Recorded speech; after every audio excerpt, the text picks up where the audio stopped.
Peace be with you, my dear brothers and sisters. God bless you abundantly. Yesterday, we started a new chapter that was Numbers chapter 3, and we began to understand why the Catholic tradition is different from the other churches and why the Catholics still maintain this tradition till today. So we will continue with the same chapter, and we are going to dive deep into the process, into the structure, into the functionality of the church, into the hierarchy and the different types of priests, the different types of dioceses. So in the Sinai desert, the Lord commanded Moses to register the Levites by clans and families, enrolling every male in a month older or old, and Moses did so. Levi had 3 sons, Gershon, Kohath, and Merari, who were the ancestors of the clans that bear their names.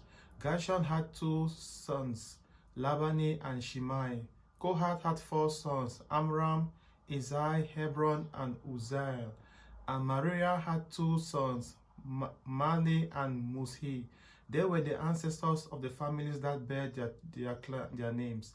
The clan of Gershon was composed of the families of Labani and Shimei. The total number of males 1 month old and older that were enrolled was 7,500. This clan was to camp on the west behind the tent, with Elisaphat, son of Lehi, as chief of the clan.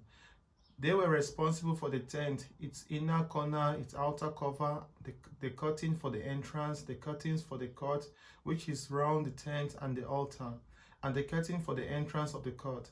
They were responsible for all the services connected with these items. The clan of Kohath was composed of the families of Amram, Ishar, Hebron, and Uzziel. The total number of males 1 month old or older that were enrolled was 8,600. These clans was to camp on the south side of the tent, with Eliphaz, son of Uzziel, as chief of the clan. They were responsible for the covenant box, the table, the lampstand, the altar, the utensils the priests used in the holy place, and the curtains at the entrance to the most holy place. They were responsible for all the services connected with these items. The chief of the Levites was Elisa, son of Aaron the priest.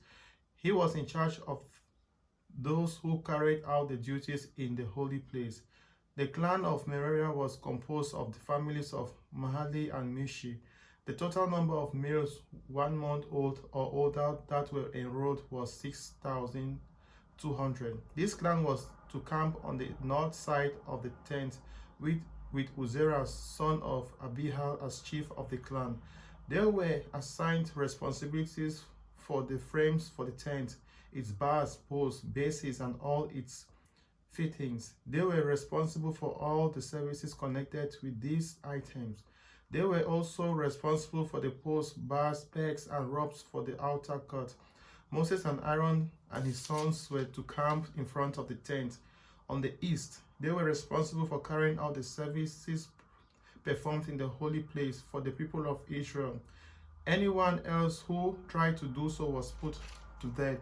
The total number of all the Levites, males and 1 month old and older that Moses enrolled by clans at the command of the Lord was 22,000. So my dear brothers and sisters, we all know that to be a priest or seminarians, deacon, maybe a chaplain, it all begins first by a call. After that call, it's usually the males that are selected. We can now understand why it's only male, not females, that are called to be priests. And secondly, you have the seminary. You have to go through seminary trainings. And for the seminary trainings, you have to decide either to come maybe as a missionary, a chaplain, a deacon, a priest, or a monk. So that is what this chapter is trying to tell us. And each person in church, the seminaries, the deacon, the priest, the bishop, everybody has a specific role in the church, the chaplain, the roles and duties. So this chapter is to tell us what is happening in the church. You know that some of us, we Christians, we don't know why we go to church, we go to the Catholic Church, we don't know why the tradition or why the culture has been or why the organization have been like this for a very long time. There are other non-Catholic Christians who are like surprised on why is the Catholic culture so different from the other churches. So today our Lord Jesus Christ is helping us to answer this question, to understand the origin of the culture and tradition of the Catholic Church. So my dear brothers and sisters, may God bless you, and tomorrow we will continue with the same numbers to understand further. God bless you and have a beautiful day.